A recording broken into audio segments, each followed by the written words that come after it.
All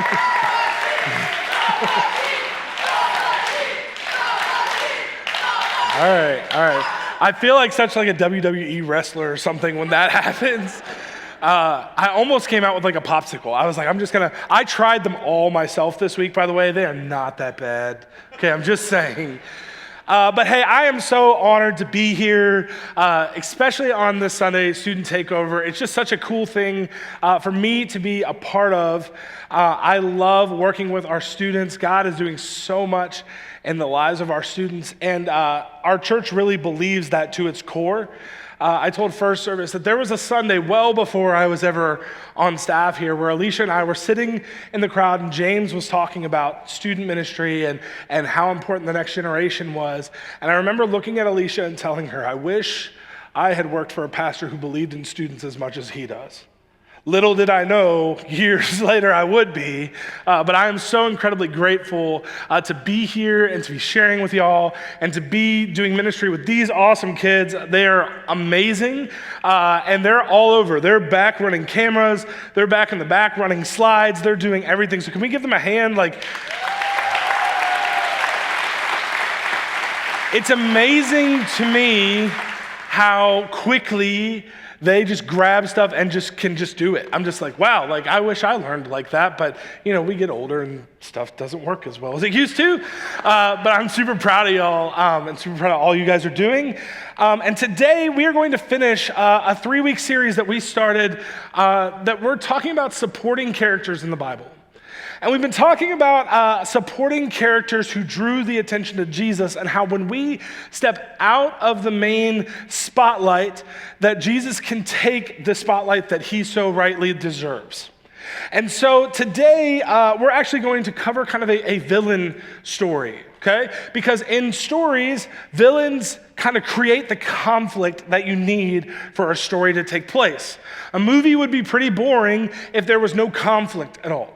So you can't have Mr. Krabs without Plankton, okay?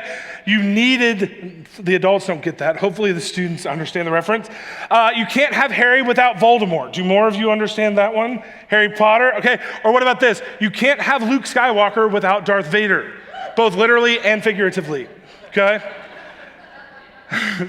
Someone got that. But here's the thing. You need villains and rivals in these movies to draw attention and create tension. But a lot of us in our life create our own rivals, right? For whatever reason, the competitive drive in me forces me to have a rival. I pretty much every football game created rivals out of nothing. Now, there were teams that we looked forward to facing every year, but I also remember I would just come up with dumb reasons to dislike somebody on the field.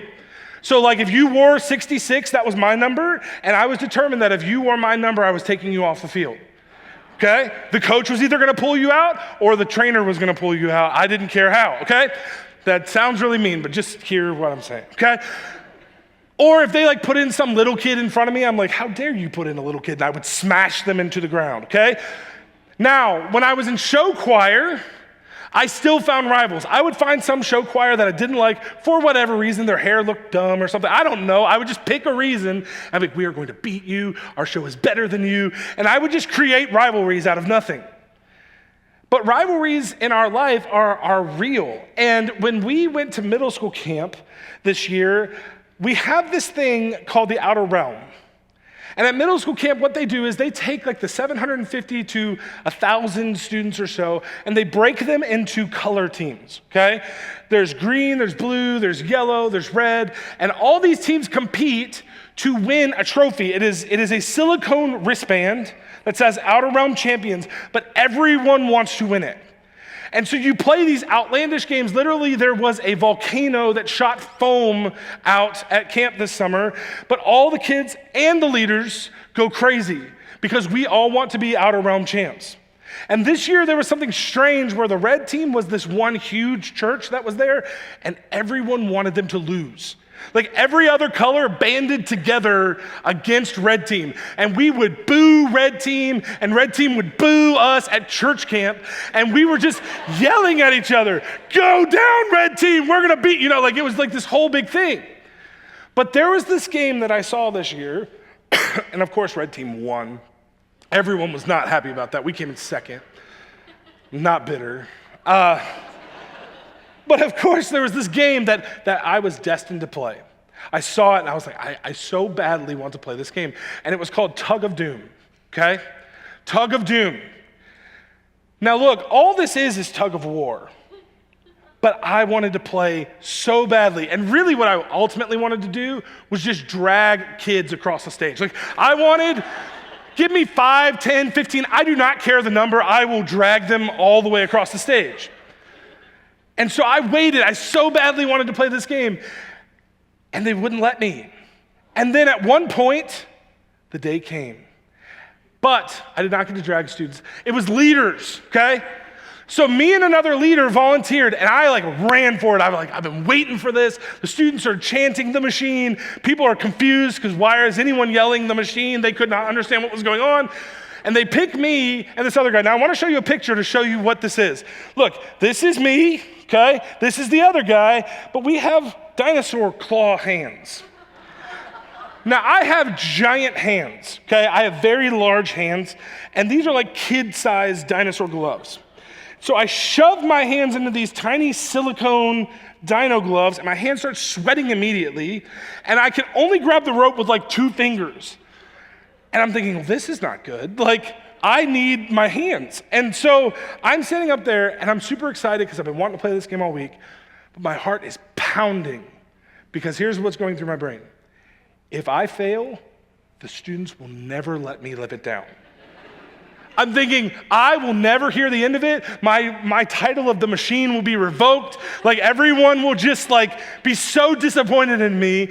And so my heart is I'm shaking with nerves and I'm just I have to win this game. I have to win this game. I have to win this game. And so I'm going to show you what happened.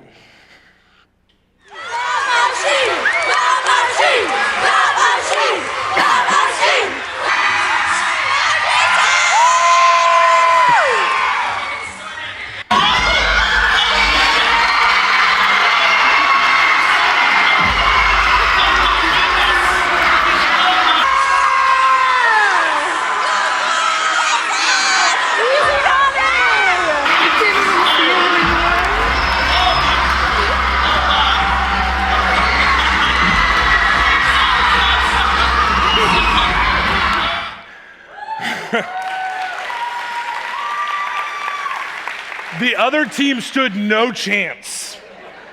The other guy talked to the other youth pastor afterward. We had been talking all week, and he goes, when I saw that you were up here, I knew we were going to win this thing. And then he starts talking about his deadlift total and his powerlifting and all this stuff. And I'm like, yeah, I'm Richmond's strongest man. His eyes got about this big. And these tiny little youth pastors on the other side just stood no chance. I felt really bad. But I didn't feel bad at all, okay? But here's the thing. I love that they were like, man, you can't even see him anymore because we were off the stage. The youth pastor's shoe, I don't know if you noticed, his shoe came off, and we wanted to win, okay? But here's the thing. So often in life, our rivals are not that clear-cut. In a movie, you can tell the good guys from the bad guys. That the good guy's wearing clown makeup and blowing up Gotham, and then you have a billionaire who puts a bat costume on and goes and takes him out, right? But the bad guys' qualities are so bad that the good guys' qualities shine in comparison. It's just such a stark contrast. But in life, a lot of times we create tension and rivalries for no real reason. And the fact is, a lot of times our rivalries come from comparison. It comes from us comparing ourselves to other people and going, well, at least I'm not them. At least my kids get the honor roll sticker and I get to put it on the back of my car. At least I'm getting promotions. At least my life's not falling apart. At least I don't have a kid who's in prison. At least, and we start to compare, and we compare our life to these other people's lives, and we start to build ourselves up. And the problem is, a lot of us spend so much time convincing ourselves that we are good people that we minimize Jesus in our life. We spend so much time thinking that we're good enough and that we work enough that Jesus becomes real small. And the problem is that we start to say, oh yeah, they really need Jesus. But Jesus, I like him, but I'm pretty good on my own. And we either put back Jesus on the back burner or we neglect him altogether because I'm pretty good and we'll go to him when things are falling apart. But for the most part, we just neglect Jesus altogether. And we play this comparison game and we go, at least I'm not them. And the problem is, being better than someone else doesn't make us good enough for God. And so many of us find ourselves in this situation of playing the comparison game and trying to be good enough, and we completely, week in and week out, forget who God is or what he's done for us. And so today, I want to jump into the last moments of Jesus' life. And we're going to look mostly at Luke chapter 22 and 23, but I want to look at the last moments of Jesus' life and see this villain who draws the attention to who we are and who Jesus is. So we're going to jump into the beginning of Luke chapter 22, and it says this. It says, the festival of unleavened bread, which is called the Passover, was approaching. And the chief priests and the scribes were looking for a way to put him, Jesus, to death because they were afraid of the people. Then Satan entered Judas, called Iscariot, who was numbered among the 12, and he went away and discussed with the chief priests and temple police how he could hand him over to them. And so here you come, we're at the end of the book of Luke, and Luke kind of really systematically categorizes Jesus' life, and we get to the end, and you find the Passover. Now, the Passover is a huge celebration for the Jewish people. It's remembering what God did in Exodus when he brought them out of Egypt. Like, this is a very, very important story, and they celebrated this for like 1,500 years at this point. Like, this was important. This was a huge festival for them. And they're coming up on this festival, and you notice the Jewish leaders are more consumed with killing Jesus than they are with worshiping the God who gave them freedom. And so they're so intent on finding Jesus and finding a way to kill him, and they're plotting right leading up to the most important holiday for them, and they come up to this moment and they find Judas. Now, Judas is one of Jesus' 12 disciples. He's one of his, buddies. Judas has seen Jesus raise people from the dead. Judas has heard Jesus teach. Judas has watched people who are blind be able to see. Judas has seen all sorts of crazy miracles. And now we find him at the beginning of Luke chapter 22 selling off Jesus for a bag of silver. And so here, Jesus and his disciples are preparing for the Passover, and all of this is happening. Now, I want to tell you, this dinner that they're about to have, we call it the Last Supper, and contrary to popular belief, they did not all sit on one side of the table. They probably sat around it, okay? They just got a selfie in the middle. But they all sat around the table, and Jesus is trying to help the disciples understand the gravity of this moment. Because Jesus knows what he's getting ready to walk into, but the disciples don't. And so as Jesus is talking, he does what we do a lot of times when we give communion. He says, hey, this bread is my body. Take this, break it, and when you do, remember me. And then he says, this cup is my blood.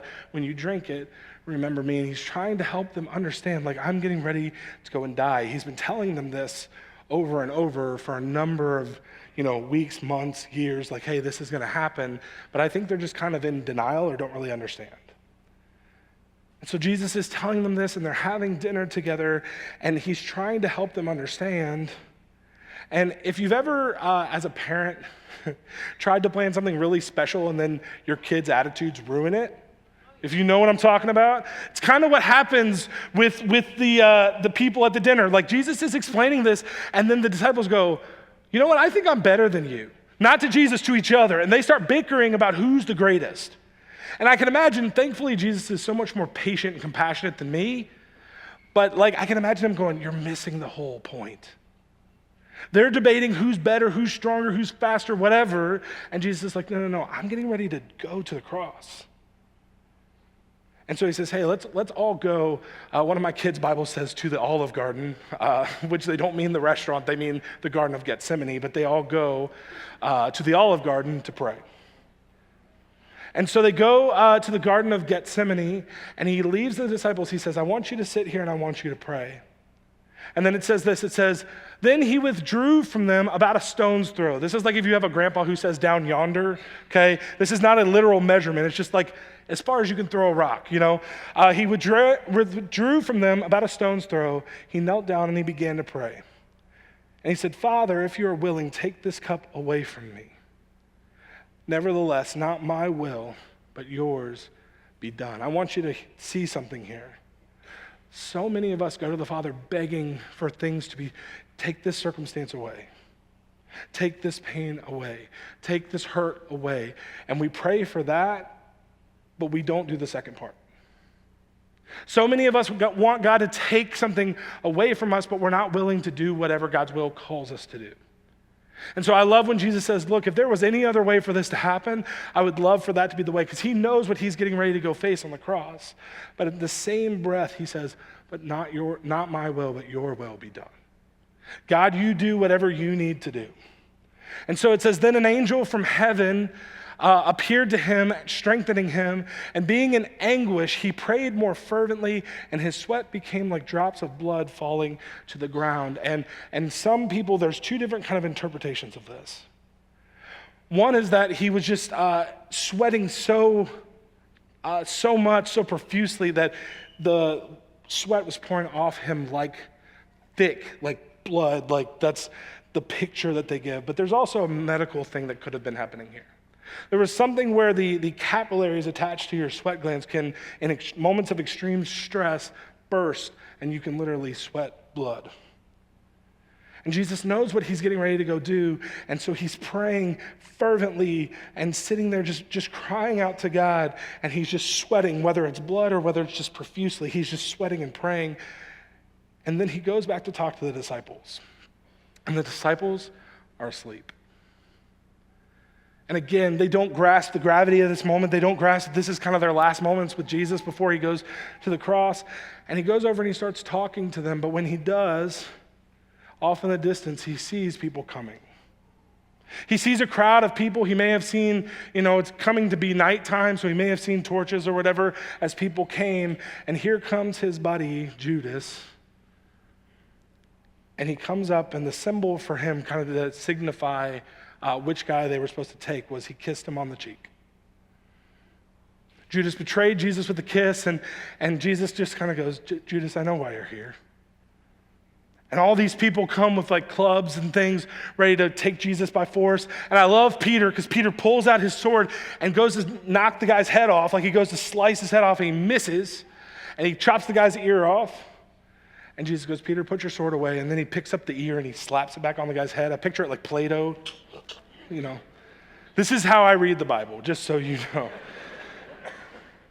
And he puts the guy's ear back on, and they take him, and he kind of looks at Judas and goes, do you even know me? Like, did you really think I was going to put up a fight? You brought all these people here like this? And Jesus goes away with them quietly to the biggest, the most corrupt trial you can imagine. It's a joke of a trial. He gets brought before this guy, Annas, who was a high priest. Then he's taken at night before Caiaphas, who is the current high priest at the time. And then the next morning, he's brought before the Sanhedrin, who is the priestly court. And then they find him guilty and bring him to Pilate, who is the governor of the region. Pilate wants nothing to do with sentencing Jesus. His wife, it says in Matthew, was having nightmares about it. And she tells her husband, like, you don't want anything to do with sentencing Jesus to die. So then he finds out he's a Galilean and goes, great, Herod's in charge of Galilee, and he sends him to Herod. And if you remember last week, it's the same Herod that decapitated John the Baptist. Jesus says nothing to him. Find it interesting, he goes before this guy who killed his cousin, and he just stands silently. All through this, Jesus is quiet. He says very little. Pilate also kind of like asks him, like, do you want to defend yourself? He goes before Herod. Herod's excited to see him. He wants to see a miracle, and Jesus doesn't say a thing. And so Herod mocks him and sends him back to Pilate. But all through this, there are broken laws. They had something called the Mishnah, which was their kind of rule book that they followed when going through capital cases. I'm going to give you 4. There are way more examples than this, but 4 that I found were this. First of all, no trial was permitted if a bribe was involved. They obviously bribed Judas. But they don't care what laws they're breaking. They have a mission, they have a goal. Second thing is, no trial could be held at night. And they take Jesus at night, they take him in hiding, they take him to Caiaphas, they take him to Annas. Before they ever bring him to the Sanhedrin in the morning, they're questioning him in the evening. Another one was that capital offenses couldn't be tried the day before the Sabbath or during festivals. They're getting ready to come up to Passover. And the last one, all trials must be done in public. And the first thing they do is take him away from everyone and question him in private.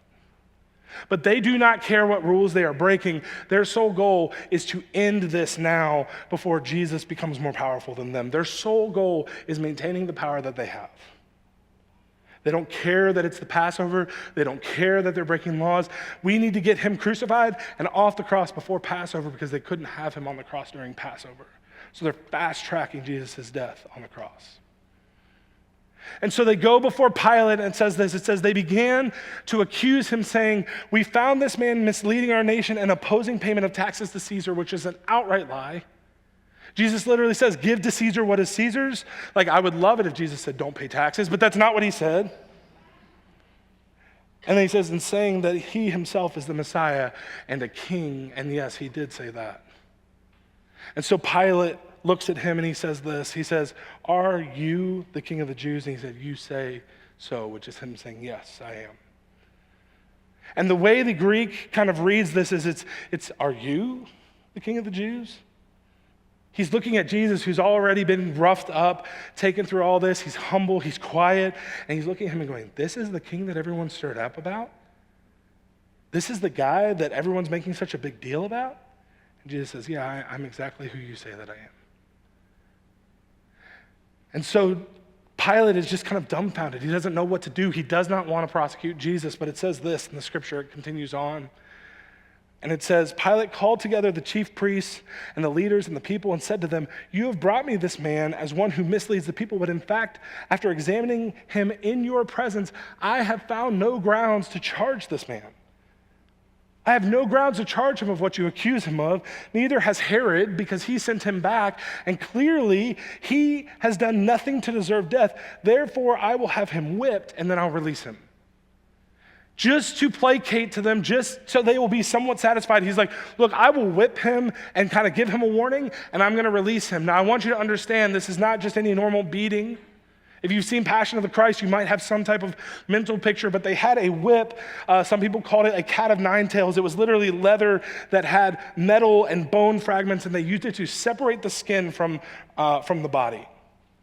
There are people, they had multiple levels. They had 3 levels of beatings, and on the 3rd level, like the worst you could receive, there were people who would be beat so much that they would die before they even made it to the cross.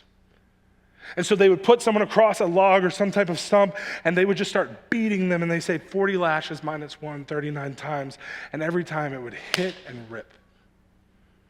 I know that's uncomfortable to hear, but it's what happened. And so he goes, look, I'll beat him, and then I'm just going to send him on his way. There's nothing I can find him guilty of. But these people find a loophole. They go this. It says in Matthew chapter 27, it says, at the festival, the governor's custom was to release to the crowd a prisoner they wanted, and at that time they had a notorious prisoner called Barabbas. This is our character for today. See, at this time during the Passover, typically it was kind of like a presidential pardon, like the governor would release somebody. And there was this guy, Barabbas, and I want you to see the picture of who this man is. Barabbas was an insurrectionist, a murderer, a rebel. He was a thug and a criminal. He deserved to be in prison. He deserved to be beaten. He deserved to go to the cross because he had tried to lead a revolt to overthrow the Roman government in their province. Barabbas had every reason to be in prison. It says he was notorious. He was well known. He stirred up the people and tried to cause problems. He is a villain's villain. He is the guy that you would look at and go, he doesn't deserve to be anywhere but prison. And here he brings Barabbas and he brings Jesus and he says, who do you want? The man who has lied, killed, murdered people, tried to set up an insurrection? Or do you want the guy who's healed lame people, helped lepers get free of their leprosy. He has cast demons out of people. He's made people see, and he speaks truth and loves people with compassion that we have never seen before. Who do you want? And the comparison could not be more stark. You have the villain on the one side, you have the hero on the other side, and what do the people do? It says this, it says in Luke, then they all cried out together, take this man away, release Barabbas to us. And then it goes on and says, wanting to release Jesus, Pilate addressed them again, like he is trying, like he knows what's going on, and he says, but they kept shouting, crucify him. Crucify him. He deserves death. Give us the rebel, give us the thug, give us the criminal, give us the insurrectionist, send Jesus to the cross. Crucify him. And Pilate again, a third time says, why? What has this man done wrong? I have found no grounds for the death penalty for him. And he says, therefore, and he again says, I'm just going to whip him and I'm going to release him. But they kept up the pressure, demanding with loud voices that he be crucified. And the voices won out. So Pilate decided to grant their demand. And then it says, and release the one that they were asking for, who had been thrown into prison for rebellion and murder. But he handed Jesus over to them.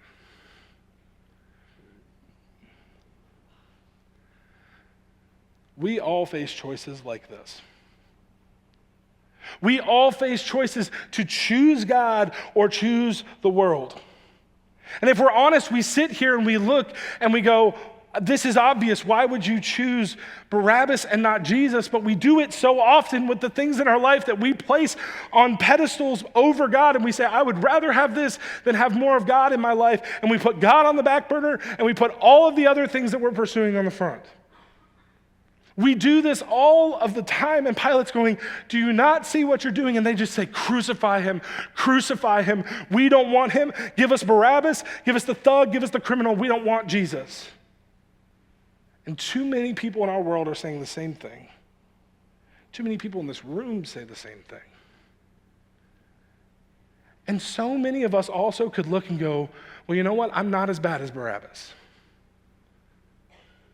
I haven't murdered anyone. I haven't done any of these things. I'm not as bad as Barabbas. Like, yeah, that's an obvious contrast, but I'm not Barabbas. But I'm here to tell you, if you look at the story, I am Barabbas. Jesus died just as much for me as he did for him. There is no small sin in his eyes. He didn't say, oh, well, Jason only needs a little of me, but Barabbas needs all of me. No, Jesus goes to the cross quietly, I may add, looking at Barabbas, and he very easily could have looked at him and gone, you don't deserve this. Look at him and look at me. I'm not going to the cross. But he walks to the cross being spit on, beat up. He walks to the cross being cussed at. His clothes are split. They are just mocking him on the cross as he's there. And his hands are spread out and they're going, if you are really God, take yourself off the cross. You can't even save yourself. And he stands there quietly, and some of his last words are, Father, forgive them. They don't know what they're doing. The compassion is beyond understanding for me. But I needed Jesus to walk to that cross just as much as Barabbas did. Because I may as well have been on that platform standing next to him, and they're asking me to be set free, but Jesus is the only one that sets us free, and he carried the weight of my sin to the cross for me. So often we want to go, oh, my sin's not that bad, but you need Jesus just as much as Barabbas did, and just as much as people in death row. We all need Jesus. We don't need a little bit of Jesus. We need all of Jesus, because there is nothing that I can do to save myself. And no sin, my sin, no matter how big or small, separates me from God, and I can't fix that gap. There's no amount of good I can do. There's no amount of sermons I can preach. There's no amount of Bible I can read or prayers I can say. Without Jesus, I am nothing. But Jesus saves us. And it doesn't matter how good I am. I will never be good enough. The Bible says that our righteousness, the best we have to offer, is like filthy rags. It's like a kid coming to a parent with a bunch of snotty tissues and going, here you go. That's the best I have. That's the best I can give. And so many of us think, oh, I can just be good enough. No, you can't. You can't do it on your own. You can't be good enough. You can't handle it. And we want to be in control, but we can't. And so here's the bottom line for today. I want you to see this. The bottom line is this. Can we throw the bottom line up on the screen? Jesus' sacrifice changed everything. Because we couldn't do it on our own. This whole series has been about sacrifice. The woman with the bleeding disorder that came before Jesus laid her life on the line, hoping that getting close enough to Jesus would heal her, and it did. The little boy with the fish and the loaves said, look, this is all I have to offer, but God, I'm going to give it to you, and I'm going to trust you. And Jesus goes and he sacrifices himself for me and for you. Because that's what it takes. It doesn't take moral people to get to heaven. It takes godly people to get to heaven. It takes Jesus laying his life on the line for you, because then when Jesus looks at me in my sinful ways, he doesn't see me through the lens of myself. He sees me through the lens of Jesus. And when I live like that, Jesus defines every part of me. And so what do we do with that? What do we do? Like, we cannot earn Jesus. We can only accept Jesus. So what do we do with this? The action steps are real simple and real difficult at the same time. Take a next step. I don't know what that is for you. Maybe you've been sitting in here and you've been listening and you're a really good person, but you've never taken the step to be saved and be baptized. And maybe that's your next step, is you go, I need to take the step toward Jesus because I've been listening, I've been trying really hard to do it on my own, but I've realized I can't do it on my own. Maybe your next step is that you have been saved and been baptized, but you've never actually gone beyond that. Like, you've just kind of sat in the chairs, you know Jesus, you know that he's saved your life, but you're not serving, you're not connected in community, you're just kind of doing your life on your own, and you need to get connected into what God is trying to do. And that doesn't even necessarily have to be here. Like, there are so many opportunities in our community where God needs you to connect in and be a part of what he's doing outside of the walls of our church. Maybe for you, you've been saved for 30 years, 60 years, however long, and you need to be the person who now passes the torch on to the next person. I love watching how Paul does that in the lives of people. He's passing the torch to the next generation. Like, that's why I think all of our leaders are involved in student ministry, is taking wherever we are at in our walk with God and going, here, you take this, because someone's got to carry it beyond me, because at some point I won't be here. And if it stops with me, then I have failed as a follower of Jesus. It can't stop with me. What's your next step? Because it requires us to give something. It's not free. Yes, salvation is free. Jesus died for you. It says he died for you while you were still a sinner. We didn't have to earn that. But now what are you going to do? What's your next step? Let's pray. Father God, I just pray, if nothing else, God, that we've learned to step out of the spotlight and allow you to shine. And God, as you become Lord of our life, I just pray that we would just seek daily to emulate and honor you. And God, we will mess it up time and time again, but thank you for Jesus. Thank you for Jesus who saved me, because it's not enough for me to just be good. It's enough for me to be saved. Thank you for Jesus. Thank you for loving me in spite of myself. In your name I pray. Amen.